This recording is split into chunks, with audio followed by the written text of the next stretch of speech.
I stood in front of a case of iPods and I bought a Zune. What's a Zune? Yep, exactly. There's one thing we know: building new things is very hard and failure is inevitable. In 2011, I owned a Zune. Well, this was one of many times I chose the wrong product, including Sega over Nintendo and Android over iOS, et cetera, et cetera. That same year, Eric Ries published The Lean Startup. It was an incredibly important book that still defines how we think about product and product failure today. Lean Startup suggested that entrepreneurs should fail fast, pivot their ideas, and meet market needs to launch their products in a marketplace well before they're fully baked. He called this idea the minimum viable product, or MVP. The ideas in this book are really important and still help us as we launch products today. But as I was coming into the world of entrepreneurship, did I read The Lean Startup, this important book? No. I was confident that because I had taken a few MBA classes, I already knew everything there was to know startups and just generally about business in general. So when I first started hanging around other entrepreneurs, mainly so they could soak up my brilliance, I heard people using the term MVP a lot.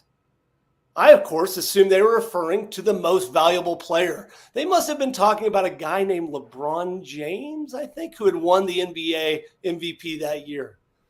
What do they mean when they said that they were building their MVP, though? Does that mean they were training maybe a key employee? But what the hell did they mean when they were going to launch their MVP? Are they all part of some, were they firing that person? Were they also part of some cult that were flinging people into the air? Well, it took me an embarrassingly long time before I finally asked an entrepreneur friend who had a good laugh at my expense. Well, I eventually broke down and bought the book and started trying to learn about the art and science of being a founder. But still to this day, I have more questions than answers. Questions like, with all the acronyms available to us on the planet, why do we use the one that sports fans use?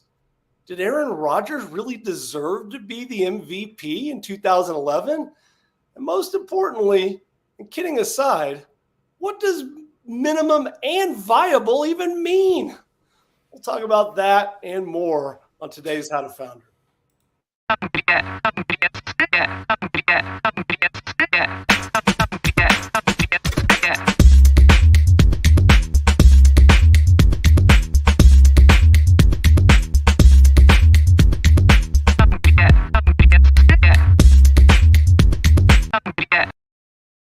Hello, my name is Chris Franks.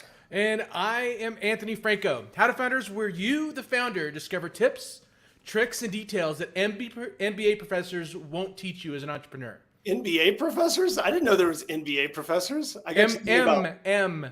Oh, I got you thinking about LeBron James. He's kind of an NBA professor. I have to work on my enunciation. So, Anthony, Reid Hoffman, famous entrepreneur, says if you're not embarrassed when you launch your product, you've launched too late.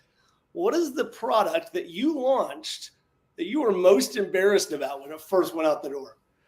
It's kind of funny. I suffer from the opposite side of the coin of MVP. I launch most complex products. So I take everything and over-engineer and over-design it. So when thinking, I actually was panicked a little bit when I saw the question that you were going to ask, because I was like, I don't think I've ever launched an MVP, which is probably the most embarrassing thing. Based on everything you know about MVP, yeah, you should probably have done that. Yeah, early in my career, I launched so I was trying to solve this problem of meeting collaboration, trying to work through how we can make meetings more collaborative and more engaging. And being a software nerd, we wrote a beautiful iPad app. And we handed iPads out in meetings, and it was so well thought through and so well constructed. And it was a miserable failure because nobody used it. And Did you try to replace paper? I tried to, and what I wound up doing is carving up a whiteboard and handing out little pieces of whiteboard to the meeting, and it was so much better than that overly complex, overly engineered, beautifully thought through iPad app. So I like I said, I suffer from in that circumstance, truly the most viable product was the most simple as well. So let's start by kind of defining these terms. So tell me what you think of when I ask you what does MVP mean in the terms of startups, entrepreneurship, being a founder. What does it mean, and why do we say it and use it so much? Well, I think it's the reason why the term exists is because of the thing that I did, which is you overthink the product so much that you wind up launching something that's so complex that early adopters are not going to get, and it's really expensive, and probably and very likely is going to miss the mark. Right. So when I think of MVP, and the flip side of that is launching something that not only are you embarrassed about, but that is not functional. And so I think when I think of minimally viable, I think minimally valuable instead. So it's got to at least provide some value to an end user, to your customer or the end user. There are circumstances, though, and we'll get into this probably in a little bit, where you simply can't launch an MVP. And so I agree. We could talk about, kind of get into the details, the nitty gritty, but I think that one of the things that's universally true is that the market is going to think differently about your product than you do. So no matter what you think about it, sometimes people think it's bad and the market thinks it's good, but most times you think your product is amazing. Like your iPad app's a perfect example. Like, hey, oh God, this thing is so beautiful. This is going to revolutionize, change the world. And it's like, actually paper is pretty good. Or the pieces of whiteboard are pretty good as well. That you have created or built something that doesn't really solve any real problems, or if it does, it doesn't solve a problem that people really need. And so you think so deeply about your product that getting it out the door and seeing whether or not anybody actually likes it or uses it is wildly valuable. Now, it also goes against one of the fundamental truisms as us as founders, though, right, Anthony? Which is we don't want to launch shitty products because it hurts our ego.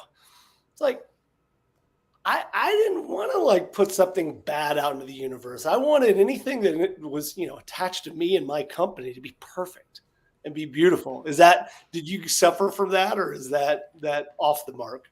No, do I suffer from an egotistical belief that everything I touch is gold? Yes.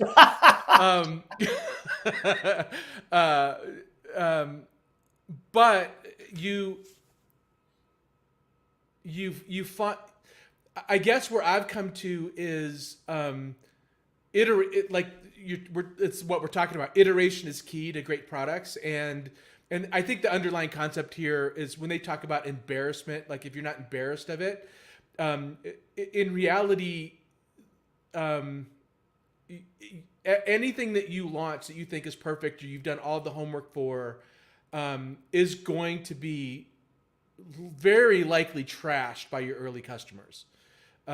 So you kind of get, after you've launched 2 or 3 products, you kind of lose that sensitivity to critique on your products. Yeah. And I think the first time that I launched a product and got bad feedback, I was like, oh, hurt so badly. And I think it's kind of funny because I believe now almost everybody that's kind of a more seasoned founder just craves negative feedback. And when people are like, hey, it's pretty good. You're like, yeah, I know. Yeah. Like, stop bullshitting me. Like, what's bad about it? And the classic thing is, call my baby ugly, with the analogy of nobody's going to tell you your baby's ugly. But we as founders are like, no, it's ugly, right? Look at it. Okay, it's hideous. Tell me it's ugly.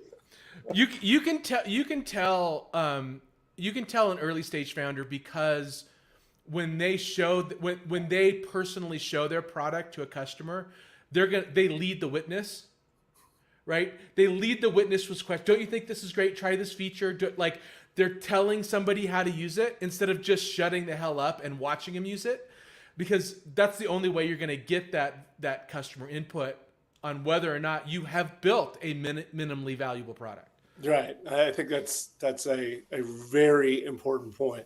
So we kind of talked about this. We know what a minimal viable product is.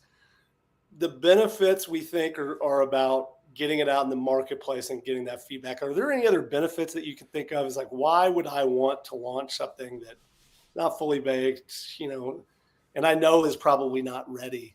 Is there any other points that you think are really critical for getting it out before it's really ready? Yeah. So outside of the fact that it's no matter what you do, it's wrong. So the earlier you get it out to figure out what's wrong with it, the better. The old Mike Tyson quote: "Everybody has a plan until you get punched in the face." That's it. The other thing that I've recognized about building products, and this goes for physical products, services, technology products, is that the earlier you launch, the less technical debt you have. Mm. So explain technical debt, because I think it's an important concept. So technical debt is if you've ever used a legacy software product and you're like, this looks like it was built in the 1980s. Why aren't they updating it? It's because they have database infrastructure, code, business processes in so many different places and written in so many different languages that it would be next to impossible to rewrite it. And so technical debt is a lot like that. So if you're developing a physical product and you build all of this manufacturing infrastructure to build a product before it launches, you're kind of fully invested. You have to make it work because you can't rebuild or retool that manufacturing process. And services is kind of the same way. You build all your SOPs, your statements of work, your legal structure, how you're going to deliver your processes, and you do all of that up front before you launch. Now when somebody says, well, can you do this? You almost are kind of constrained. You're constrained on being able to say yes to that. So if you're loose on the back end and you build something with duct tape and chewing gum, you have a lot more flexibility to replace the chewing gum in one spot and the duct tape in another. And you're also a lot less wed to it. Hey, I don't know. You got a lot of duct tape and chewing gum around your house? Is that, Okay. I have a full drawer of nothing but duct tape. I joke, but is duct tape maybe the greatest product of all time? Like, is it pretty much? It may be. I'm partial to gaffer's tape, but that's for another podcast. Okay, fair enough. There's one other point I just want to add there before we move on, which is you hit on it incredibly well, which is as you start a company, the first time you get that product, and even if it's a services company, you don't really know what you have.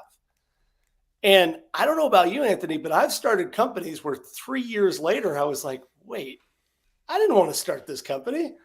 I didn't want to be doing this work 3 years later. I really didn't even know what I was doing. I just sort of went out and did something, right?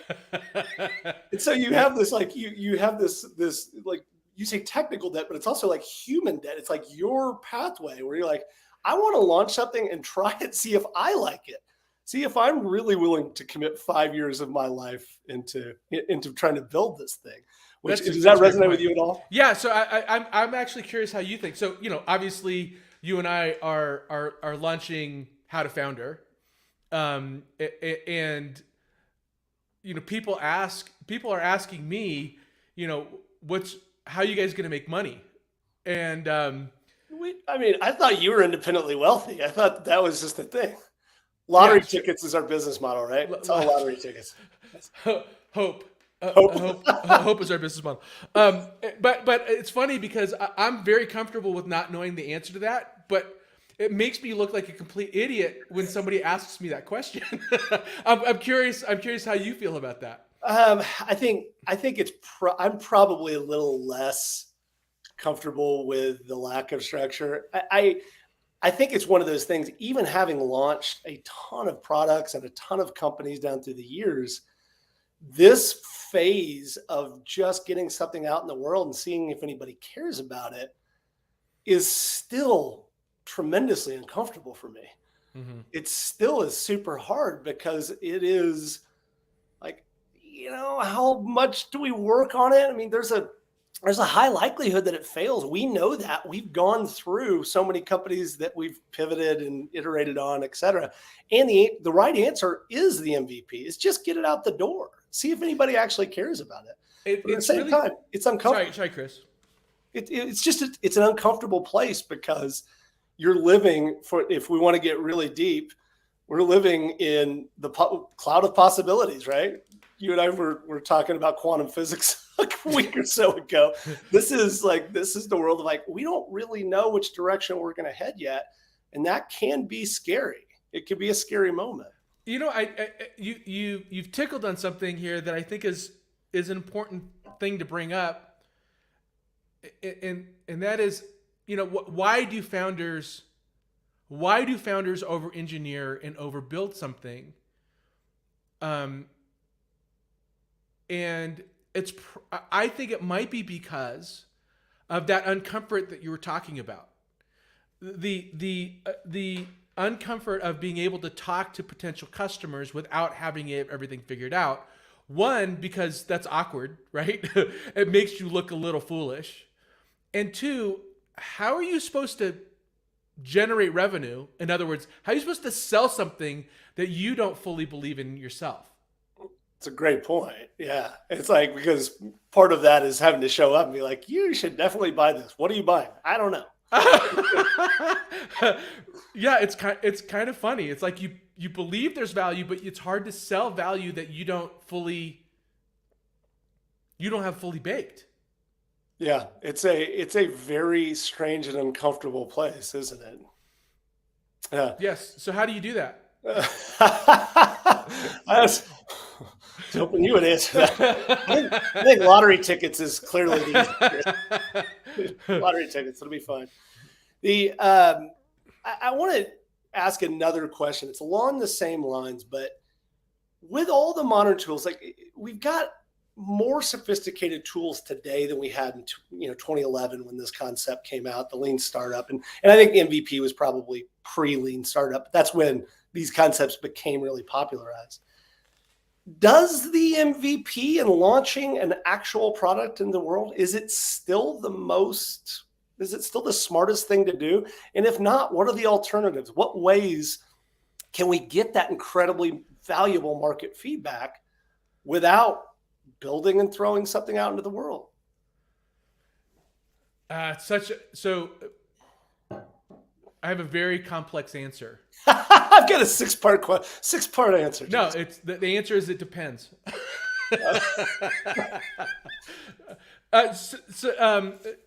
Chris, I'd love to hear your thoughts on this too. But when you're for tools, well, let's back up instead of we get into tools. Let's talk about, is there a better concept, right? So the answer is you almost have to be forced into not building that way.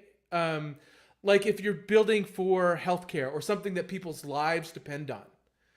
It probably shouldn't be minimal at that point. Probably shouldn't be. Like you do have to do the things so that people don't die. Right. But almost everything else, an MVP attitude makes a lot of sense. You look at like the stereotypical most complex problem on the engineering problem on the planet. Rocket scientist, and Elon Musk has applied the MVP principle to launching rockets. It's on the face of it, it's insane, but that's how he got to an MVP. Is he just or to actually launching rockets? Is he just like, instead of trying to build one huge engineering rocket that had 100% of likelihood, that cost 10 times as much, he said, let's launch 10 that cost a tenth of the price and iterate along the way. And so I can't think of many industries where that doesn't make sense. I think so. For me, I think that there is a thing that you can do as a founder before you build anything. And what the MVP, what this entire concept revolves around, is going to the market and seeing whether or not anybody's going to actually give a shit about what you're trying to sell, right? There's a thing that you can do, and we used to call it dummy branding back in the day, which is you can build a website and a brand and spend $100 on Facebook or LinkedIn ads or pay-per-click ads or whatever, and see if anybody actually gives a shit. Now, there are false positives and false negatives there, but for a guy like me that, I was an excellent basic coder on my TRS-80 in 1982, but since then, my coding skills have kind of degraded down through the years. And so I need help to go out and build digital product or physical product.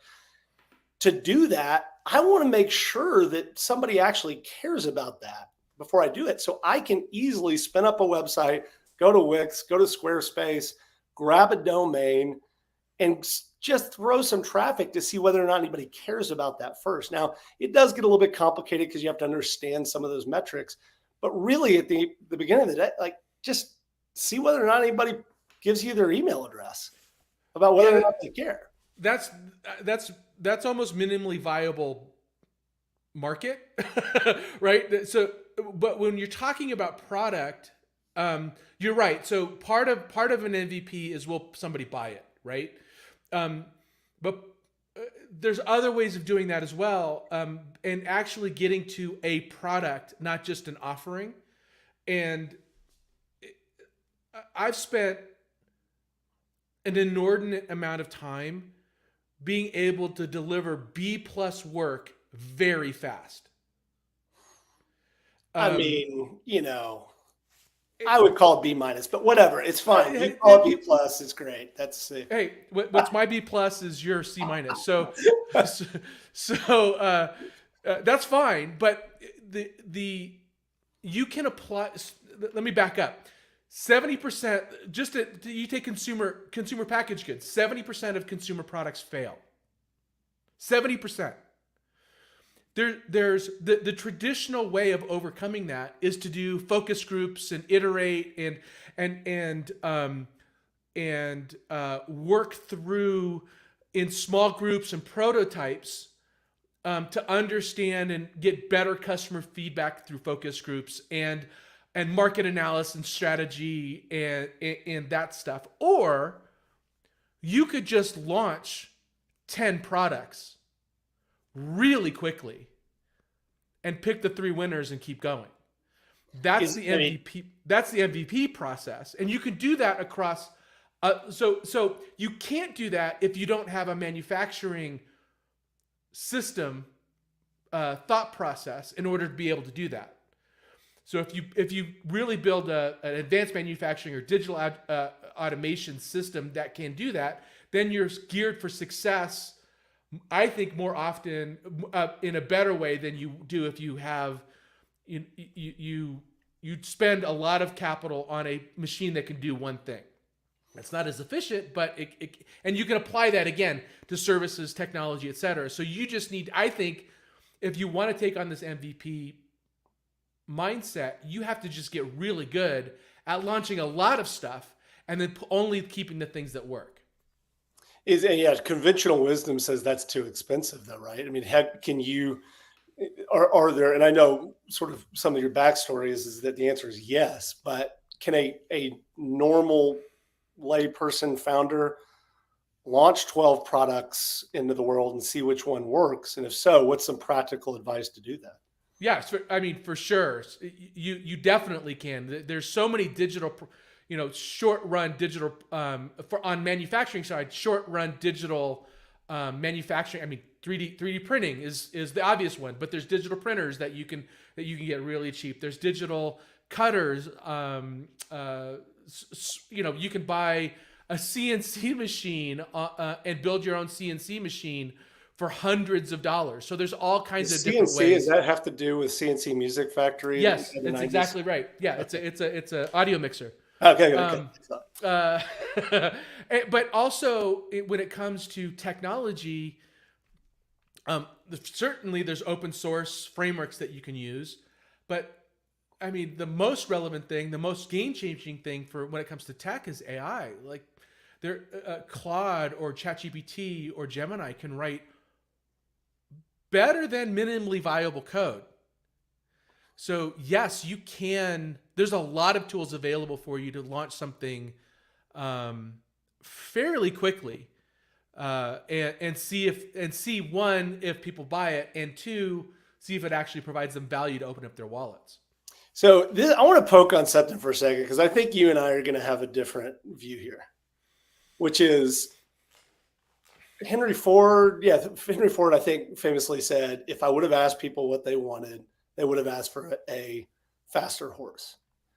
On the other end of the spectrum is me, which believes that the only thing that matters is whether or not a customer is willing to buy your stuff.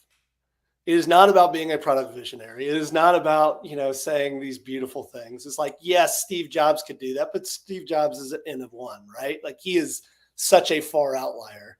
The vast majority of us need to figure out whether or not somebody's going to buy something before we spend time building it. So which end of the spectrum are you on, and why? I don't think they're mutually exclusive. So Henry Ford's quote is really relevant. I love that quote, except for he asked people what they wanted instead of putting a car in front of them and say, "What do you think of this?" And I think when we talk MVP, that's the process. It's like, hey, what do you think about this thing? Because people conceptually have a difficult time wrapping their heads around a concept. But when you show them it and put it in their hands, it's so much easier for them to give you feedback. So the process of MVP is kind of that. Now, there's a problem with it, to your point, and that is true groundbreaking, innovative products require years of R&D and research and product development before you can put anything in somebody's hand. And that's really what I think venture capital is for. They're taking these unicorn billion-dollar concepts and then backing the idea that there might be a product launch for it. I think it's very valuable for these game-changing products that launch into the market, like OpenAI. But for the most of us, you don't need to take that kind of a swing to hit a home run. Yeah, I'm the person that says, do not under any circumstances launch a business unless you know there's customers and you know they'll buy it. And I'm also the dude that thought Airbnb and Uber were the stupidest ideas he'd ever heard. Like, who's gonna go sleep on somebody's house? Like, that's that's stupid. Uber? You're going to go get in the back of some dude's car? Like, yeah, that's not going to happen. Well, I've been pretty wrong about both of those things. So yeah, I get the fact that maybe I'm a little bit skewed onto the customer side. So what are your best practices as far as getting feedback goes? Because it's one thing to be, and this is, I think, one of the big misses with MVPs, right?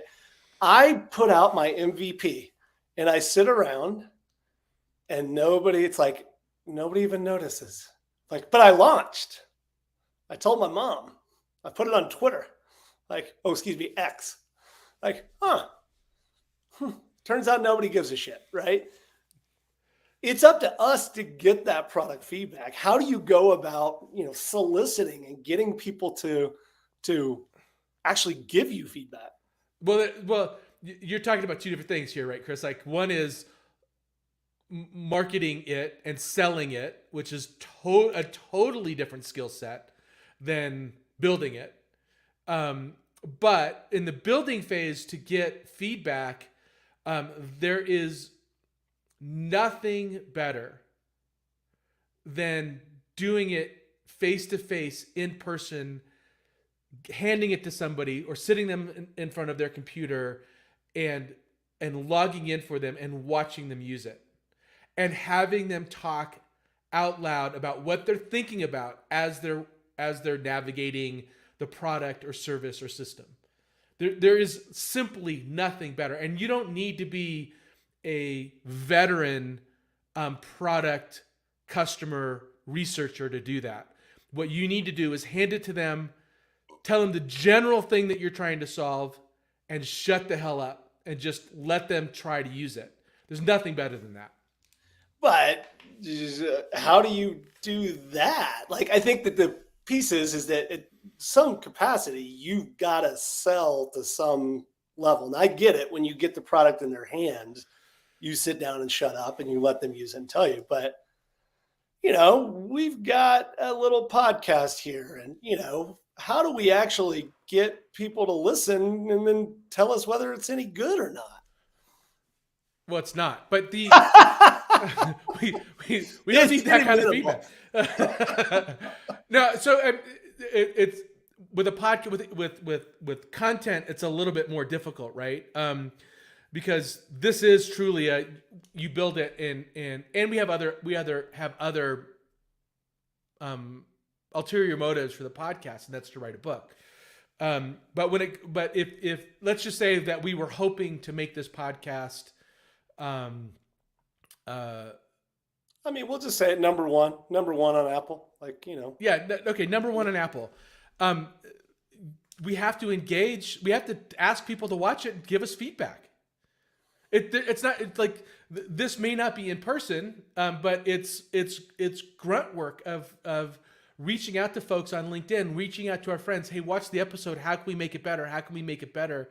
Mr. Beast famously was in a small group where they constantly shared feedback on how they were trying to build an audience. Like he was in a 10-person group that did it 24 hours a day, 7 days a week, where they constantly iterated on their own pieces of content and then you find ways to measure it. How did this work? Did this piece of content work? What did this thumbnail do? How did this thumbnail do? And you are again, because content is so it's fairly easy to build this kind of content. You can constantly iterate and watch the analytics on how long did people sit on your thumbnail.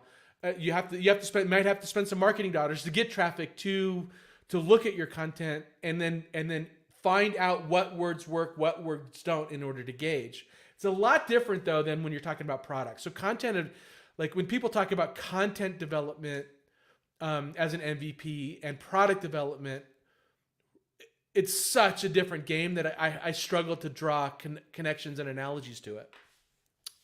Well, so I'll poke on that because I think there is no difference. I think that there is, and when you build a product, while yes, you're trying to get feedback and yes, all that sort of stuff, at the end of the day, it's whether or not anybody cares, right? And right. So for you, how is it different in product than it would be in content? Because for me, the entire thing is anybody watching? Do they engage at all? And do they care about the topics that we clearly care deeply about? And thank you. We have two live listeners going. Hey, so we doubled our audience for our two people. And Keith Bilous, Bilous, hey, Keith. says hi, Anthony Franco. So how do we ask? Which are most of the people listening are connected to us on LinkedIn and probably are our friends. How do we get them to actually tell us whether or not our stuff is any good or whether it sucks? And how do we solicit actual constructive feedback versus, oh, it's funny. You guys are great. Yeah, which we've gotten a little bit of that. So Chris, it's really hard for me to contextualize that for How to Founder because we have other things that we're trying to do. The podcast is just a small component of it. But if we were to like just say this is what we're going to do, we're going to try to monetize our podcast from the get-go. Number one on Apple, baby. Number one on Apple.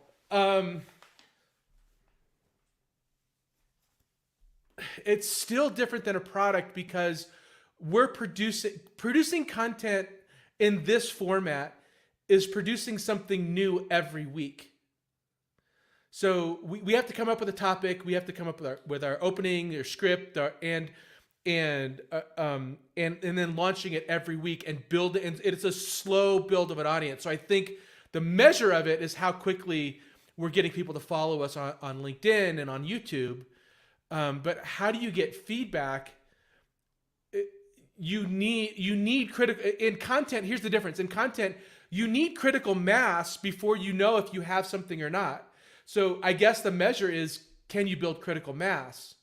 And I'm just getting email feedback, and it says the topics are good, but please replace the hosts. Okay. Yeah. Well, there you go. So better looking, less cantankerous. So that's not going to happen. So I guess we're just not going to have an audience. This is just for you and I, Chris. Which is fine. That's pretty much that's kind of how we started. Anyway. We'll give you an audience of me and you getting together and talking about stuff. That's pretty good. So I want to get back to a really important question, though. So sorry, I'm struggling with the question, Chris. You can obviously.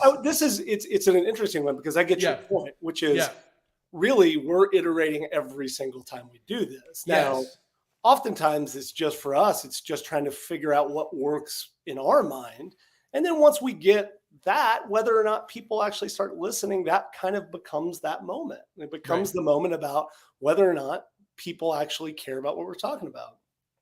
But here's the question I want to ask you, which is, let's get out of the hypothetical and into the very nitty gritty practical.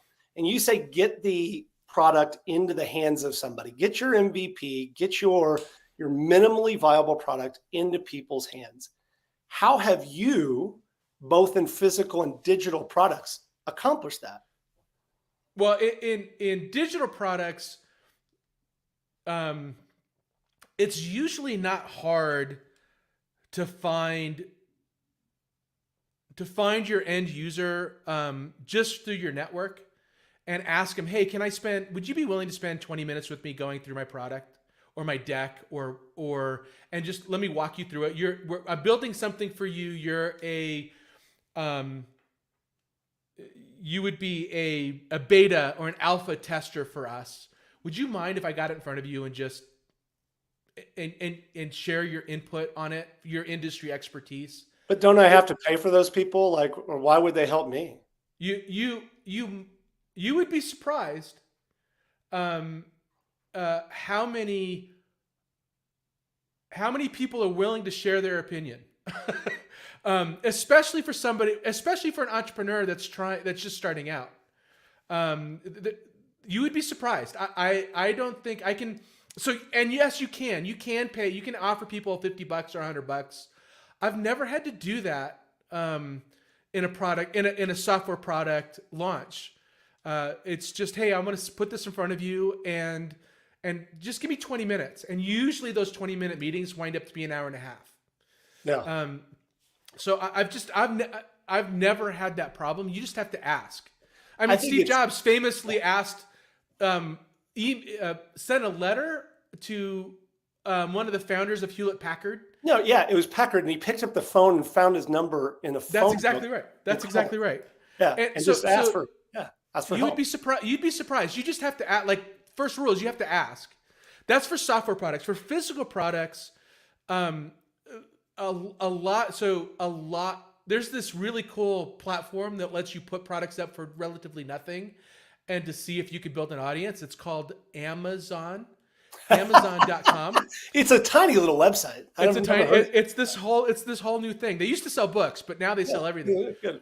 But it's not. It's $40 for a Seller Central account on Amazon. You can buy somebody else's product, manipulate it, change it a little bit, put your own logo on it, and put it online with your own messaging to see if you can get somebody to buy it. Or you can 3D print it, or you can hand make it and put it on Amazon to test it. So there's lots of like small ways that you can build most products to just see if there's a market there, and also tweak your messaging. And it's not that expensive to launch a product on Amazon. It takes some some know-how, but there's for $500 you can buy the How to Sell on Amazon course. Or I'm sure somebody out there in your network has launched something on Amazon and is happy to hold your hand through it. Anthony, are we pivoting How to Founder to be $500 to pay Anthony to teach you how to launch shit on Amazon? No. No. I do help people launch stuff on Amazon, but probably more than $500. It is, and usually not somebody just trying to figure out whether or not there's a market. You don't want to pay somebody. You don't want to pay somebody to do it for you. You want to learn how to do it yourself. That's a very good, and yeah, that's a great point. All right. One last point here is we're talking about MVPs, and this is is my baby ugly conversation. And oddly, this all gets back down to particle physics anyway, about the Watcher effect. If I come to you and sit across the table and I say, would you be willing to spend 20 minutes looking at my digital or physical product? And I'm sitting across the table going, it's great, right? It's great. You love it, right? Please tell me you love it. It's going to naturally affect the outcome of that, and you're not going to get honest feedback.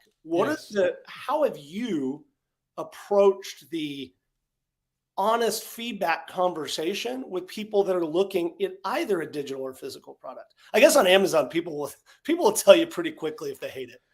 People on Amazon. Yeah. People on Amazon are like one of the negative reviews I had for our reusable sticky notes at MC Squares was it doesn't stick to cats. So people could be a little brutal. It's like, well, not really designed for that. And why are you labeling your cat? But oh my God. Oh, that's doesn't insane. stick to cats. Okay. All right. But to answer your question, it's done a lot of the best thing that you can do in that circuit. So what I have done is I lie a little bit. And I say, this isn't my product. I'm doing this for a friend. Oh, this is, asking for a friend. I'm asking for a friend. So the more you can separate in their mind, you from the product, the better. You can do that also by asking, like you can have a researcher and you can pay for product research, and that helps a little bit. But the problem with hiring research out and having somebody else do it is if they're not intimately involved with the development of the product, they don't know how to poke on where to dig deeper into what the customer's having a problem with. So it needs to be a fluid conversation, not a rote ask these 20 questions. So the more you can separate yourself, and again, the more you can say, hey, look, the more critical feedback you can give me, the better we're gonna be able to make this product. So up front, say I'm not looking for validation. I'm looking for how you think I can make this better. And absolutely not leading the witness is critical in that process of getting customer feedback. Eric comments he's got a really good thought, which is like food for thought for MVP, especially for digital products, are defined in an instant in time. So as time passes, products mature. And I think to your point, Eric, that markets mature and change. So even if you go in with an MVP, like, hey, maybe I've got some sort of positive feedback here, the longer the time passes, things may be changing. I think hopefully I got the question right, Eric, or the food for thought, because I think it's a very good point. What do you think? Is that resonate to you, Anthony? That well, I mean, the whole point of one of the main tenets of MVP is if you wait too long to launch it, by the time you launch it, it'll be irrelevant. And so having this mindset of constantly iterating, because time changes. I think that he was maybe hinting at, and maybe there's something more to it. But I would fully agree that timing is 90% of it. Yeah, he says MVP can be an evolving, moving target, and I think 100% agree. Yeah, that's getting into product iteration and all the things around product iteration. 100%. And it famously Google, and they finally stopped, I think after 15 years, is they had Google beta up on their, like after 15 years, like they had beta because the mindset was, this is not a finished product. We're constantly iterating. Right. We're constantly trying to figure it out. And, they were sort of some of the pioneers of testing and continually doing that. One additional point on your part, on your point, Eric, which is a good one, is that as a gross marketer for as long as I did it, the moment I got something figured out where I knew the market, I knew the message, and I knew the place I was going to take it, and I had a really good conversion pathway, I got nervous because something was going to break, right? The market was going to break, a competitor was going to come in or something like that, because I just knew that if I had something figured out, something was going to screw up in the future. And it's usually me. It's usually me trying to screw it up. But yeah. He says, yes, in Agile, the definition of done is sometimes misunderstood. Right. Right. I love it when you talk to a founder and be like, hey, my product's done, man. It's launched. Like, okay, good. All right. So let's put a point on this one. We've wandered a little bit, but let's try to sum up this conversation for founders. When we think about MVP, first of all, how should we think about it? Second of all, how should we do it? What are some of those practical steps? So wrap it up for us, Anthony, in that kind of only Anthony Franco sort of wise way. What should we take away? Oh, crap. No pressure. I literally I'm now blank. I have no idea what to say now. Because I said wise. What's the non-wise way to do it? I think I go back to the initial thing that I said, Chris, which is minimally valuable product. And when the thing to think about this is what's the fastest way you can get something into market in order to get customer feedback, and then iterate on that over time. And for some products, that's a day. For others, it's months and months. But getting to market quickly today is probably the biggest competitive advantage you might have, especially as an early startup. It is probably your ability to iterate is probably your only competitive advantage. So get it out quickly, test, iterate, modify, and repeat. I think the only thing I'll add for that is, as a founder, is that approach your MVP as it's wrong. Oh, it's perfect. Wrong. Do not start to internalize when people call your baby ugly. Don't take that personally, because you understand that whatever it is that you're doing is probably wrong.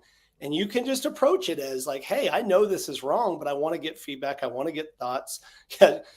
Eric says, ship early and often, customer insights your company. That's exactly right.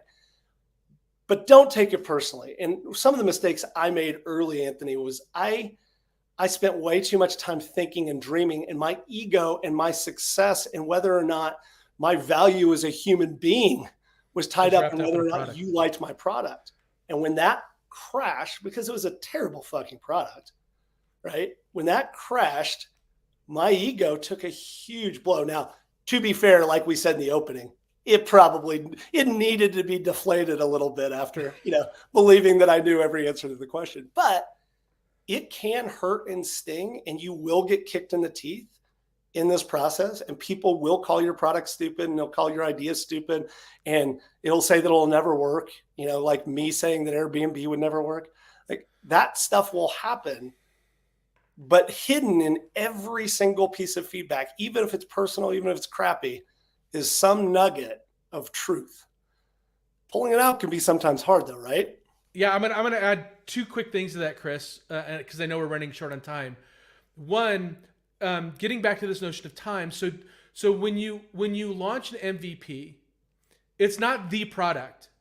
It's a version of the product. And so when you get your ego wrapped into a version, so it's time horizon. It's like, I'm eventually going to launch this thing that's really cool. I'm not there yet.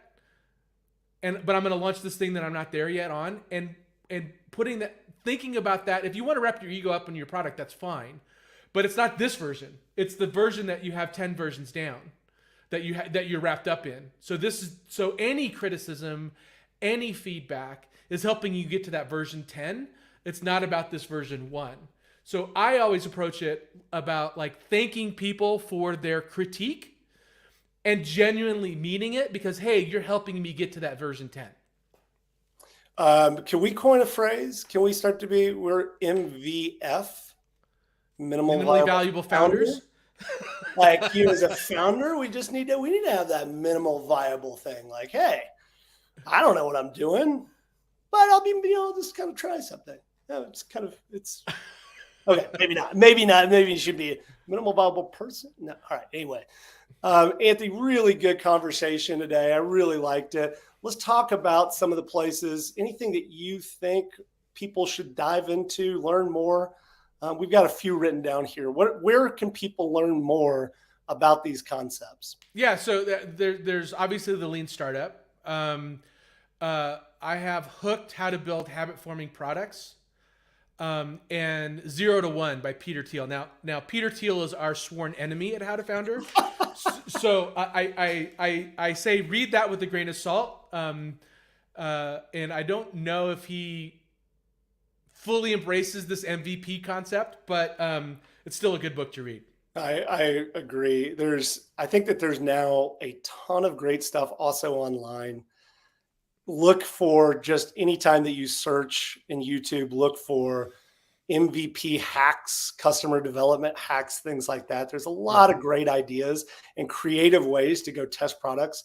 There's places like Product Hunt now, other websites that are specifically designed for you to get feedback from these products. And so it's a really great time to go to build products and get actual feedback, versus back in our day, Anthony, it was hard. You had to go talk to people. It sucked. Had to get out of your house. It was pretty good. Great conversation. Really appreciate it. Thanks for the comments. Thanks, Eric, for posting a few things. I think we'll wrap this one up and start to talk about next week. So what do we have coming up, and how can people connect with us? So next week we have a special guest. I'm really looking forward to this. And this is kind of new, so I've got to update our channels. But we have a guest who's a turnaround expert, and we're going to talk about why businesses fail. And I'm really excited to talk about that. I think it's going to be some great information. And he's seen a lot of businesses on their last legs and been able to turn around. So there's going to be some really good insights there. You can follow us on linkedin.com/company/howtofounder. Please do that. We're trying to get to 150 so we can start streaming on that page. And then also just at How to Founder on YouTube is our YouTube channel, where you'll be able to see all of our live broadcasts as well as a history of all of the topics that we cover. Cure for insomnia. If any time that you want to come watch an MVP unfold, it's kind of fun. It's kind of like watching a train wreck in slow motion. Those two idiots are trying to figure out how to podcast. It's going to be great. I don't think we're that bad. I mean, you should hear the feedback. Oh, you're right. You're responsible for hearing the feedback. Keep it to yourself. Don't tell us the negative feedback. Just the good stuff. That's all we care. I don't want to know. After all that. All right. Well, I think that'll do it for us. Thanks, everybody, for tuning in. Thanks, Eric, for the comments. And we will see you next week on another episode of How to Founder. Thank you, guys. We really appreciate it. I'm looking for the bumper here.